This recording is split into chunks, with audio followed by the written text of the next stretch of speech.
Bom, é um assunto que eu já gostaria de falar há muito tempo, da questão da figura paterna, da importância que é para o homem conseguir ele se referenciar, ele se espelhar numa figura paterna e ele conseguir ficar independente dessa figura paterna. O problema é que a gente não tem nenhum dos dois. Às vezes, quando o cara consegue ter uma figura paterna, ele fica dependente dela. Sobre as origens, a gente pode citar o aumento das mães solteiras que tem no Brasil, que é algo comum.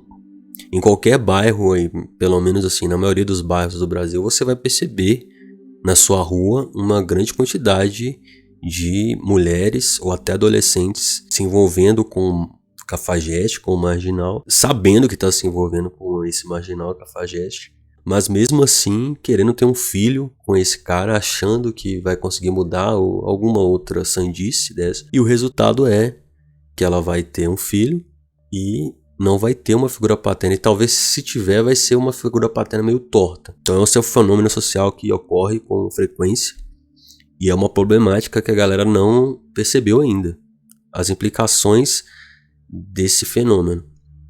Bom, eu posso citar meu caso.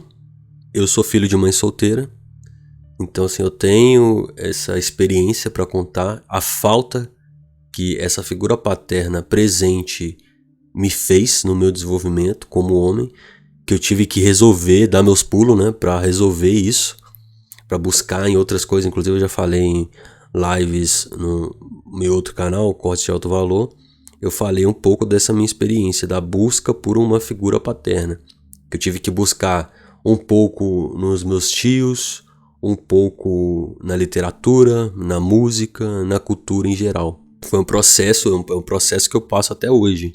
O fato de hoje estar morando sozinho, já fazer uns 10 anos que eu estou morando sozinho, mais ou menos, me ajudou demais também, a questão da experiência, né, da independência. Então esse é o meu caso, né?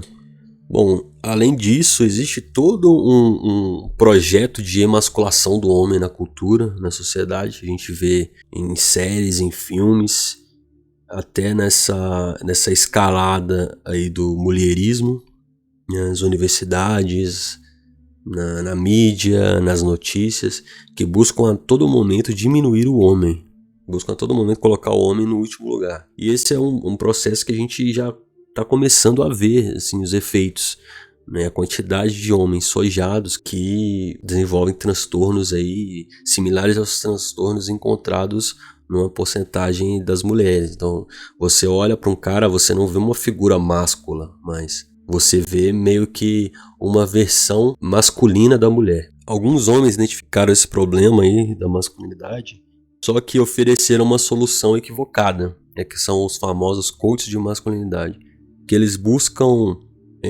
implantar no homem a ideia de tradicionalismo, dele ser aquele homem tradicional dos anos 50, num mundo moderno, que é um equívoco, porque ele não está considerando as mulheres, ele não está considerando a sociedade como um todo. E o que isso acarreta é um cara escravizado, o cara se torna um capacho, basicamente, com uma capa de masculinidade, com uma máscara até meio caricata, né? Eles forçam assim, não, o cara tem que ser machão, fortão, como o seu avô e tal. Só que na verdade, quando você vai olhar, o cara é um capacho, é um servo. Então esse é um outro problema que a gente pode enumerar aí. Quando o homem ele consegue se espelhar numa figura paterna forte e ele está começando a se desenvolver, tem um outro problema que é o seguinte, que é a dependência daquela figura. O cara ele se apega demais e ele não consegue se desvincular dessa figura paterna e se defender sozinho. O homem ele não consegue ter autonomia, ele fica dependente daquela figura paterna que ele projetou, que às vezes também não é nenhuma figura ideal, né? Isso eu percebi nesse podcast da Inteligência Limitada. Teve um episódio com 3 pessoas que estavam depreciando a comunidade. E nenhum dos caras conseguiu argumentar, conseguiu defender as ideias. Sempre estavam pedindo para chamar fulano de tal, ciclano, né, figuras proeminentes aí da comunidade. Isso aí foi até um insight na hora que eu vi que os caras não conseguiam se defender sozinhos, eles, na argumentação, né? Porque também não basta você só se defender fisicamente. Você tem que saber defender suas ideias de forma autônoma, sem ficar dependendo de uma outra figura, de um grande influência. Que os caras, eles adotam os influencers como pais, e eles são as crianças que precisam do pai para defender. Isso acontece muito, a gente vê acontecendo muito com o Raccoon, que os caras, eles projetam a figura do Raccoon como um líder supremo, e acabou que eles ficaram órfãos, porque o Raccoon vazou. Então agora eles estão procurando outros pais, sendo que eu acredito que esse não é o objetivo de nenhum desses líderes, entre aspas, né? Dessas grandes figuras. Os caras se tornam órfãos, literais, assim, parece uma criança. Chama o fulano de tal pra argumentar, chama o fulano. Não, cara, você tem ali a oportunidade, se defenda. Mostre seus argumentos, né? Mostre que você é independente. Isso aí esse insight foi muito interessante para eu perceber isso. Isso não só na questão virtual, mas também no mundo real. Os caras estão completamente perdidos. Eles sempre vão depender. Quando eles não dependem da figura do pai, eles dependem da figura da mãe, que aí que é pior ainda. Interessante que você faça essa reflexão e você veja. Será que você não é dependente de uma figura paterna?